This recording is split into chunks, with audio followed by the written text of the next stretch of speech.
अस्सलामुअलैकुम वरहमतुल्लाह वबरकातुहू। मुमताज़ तारिक वक्री गाल दे नाल हाज़िर हाँ अपने घर की छत कनो। धुप हुण निकल आई है, पहले थोड़े थोड़े बादल हैं पे ते सवेरे सवेरे कुछ विजिबिलिटी भी घट होंदी है। सर्दियां का तोहफा है धुंध। असां जेह्ड़े देहाती ये प्यो अपने खेत, अपने सब्जियां, अपने मवेशी, अपने दरख्त, अपने चीज़ां। हुण एक ज़माना होंदा है कि मेढ़ा होंदा देहाती होना, ताना होंदा देहाती होना। शहर जो वञे है ना कोई देहात का बंदा आदे जट आया ओदी वे जट आया ओदी। हुण मेरा ख्याल है कि वेरिएशन सिटीज़ और रूरल एरिया दे विच बहुत घट थी गया। हुण मेरा देहात है बेशक ये दे पियो,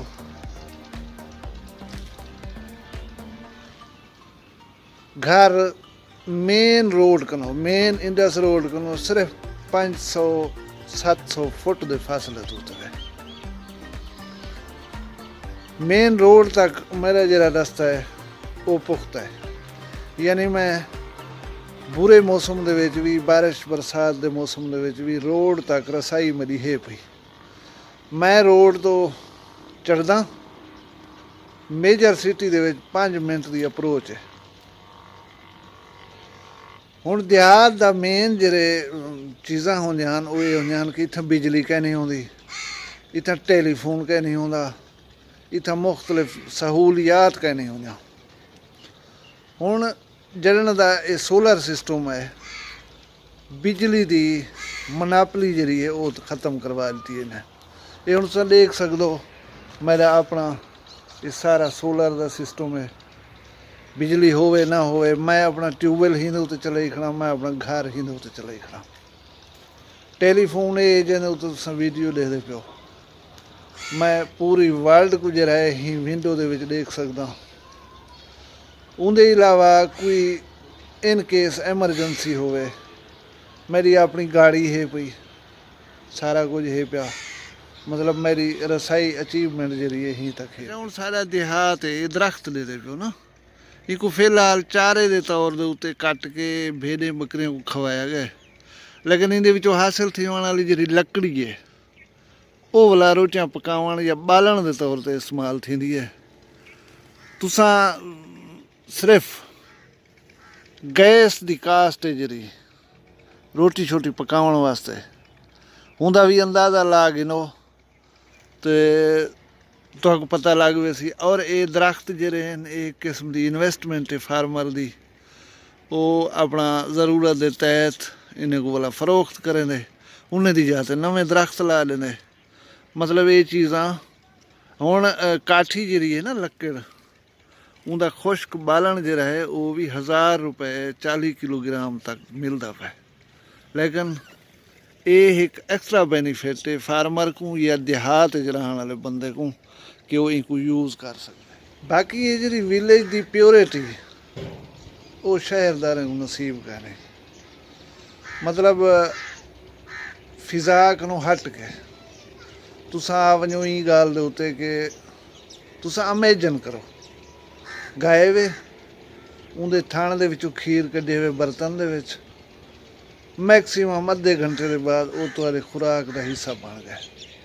कोई ट्रेवलिंग का नहीं, कोई ट्रांसपोर्टेशन का नहीं, बासी होने का कोई इम्कान का नहीं, कहीं मिलावट का कोई इम्कान का नहीं। इतनी प्योरिटी शहरदारों को अवेलेबल है।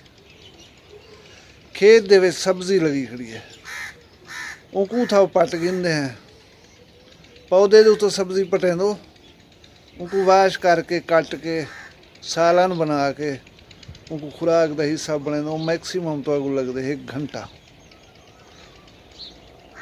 तुसां हुण ऊँ सब्जी को काउंट करो जेरी तुसां तक पहुँचती है शहर दे विच, उनको 8 घंटे तो लग वेंदे फार्मर को कलैक्ट करने चो खेत दे वाल उनकी ट्रांसपोर्टेशन है। अगर सो पंजाब जो सब्जी सिंध या बलूचिस्तान कोयटा कने आंदी पई है तो वो 20-18 घंटे की ट्रेवलिंग है। एक दीवार फार्मर वाला 12 घंटे चलो ट्रेवलिंग मिनिमम, चलो 24 घंटे गुजर गए। वल 12 घंटे मंडी दे विच गुजारने रात दा, 36 घंटे थी गए। हुण एक कोई पता गया नहीं मकामी सब्जी फरोश तक वो सब्जी कड्डां पहुँचती है और तुसां उकने कड्डां गिनण गए खड़ो। मिनिमम 48 घंटे की परूथी तो होंदी है। वो प्योरिटी जी तो एक घंटे के अंदर सब्जी वेजिटेबल्स विचों मिल सकती है, तो हिंदे उत्ते मिलती है। हुण मेजर जरा डिफरेंस है, वेरीएशन है देहात का, कि देहाती अपना मिट्टी के उत्ते या कम सहूलियात वाले इलाके रहने वाले लोग सिर्फ तुसां सीवरेज की समैल को ही काउंट करो तो धूड़ मिट्टी के उत्ते रहन कने 100 दर्जे बेहतर है। ठीक है, तुसां मोल्टी फोम गद्दे के उत्ते सुम दो, असां खटड़े के उत्ते सुम लूँ, पड़छी तले बथेर सुम लूँ, पड़छी ना होवे छड़े वाण के उत्ते सुम थी लूँ, कोई इशू कह नहीं। ये छोटे छोटे हुण वेरीएशन रह गए, बाकी कोई इशू कह नहीं रह गया। तो देहात की जी प्योरिटी है इनको शायद गोलण वास्ते ढेर सारा कष्ट करना पौंदा शहरदारें को। कंक्रीट दी इमारतां, कोलतार जां सड़कां, साढ़े मिट्टी के उत्ते खेदे हुए बाल, लेकिन वो जिस वेले खालिस खीर पीनन उन्हें दी जिस्मानी बनावट ही बेहतर होंदी है शहर के बाल कनो, और मेरा ख्याल है वो सलाहियत दे विच ही उन्हें कने अगों निकलना।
I hope you enjoy that, and that was my beautiful village.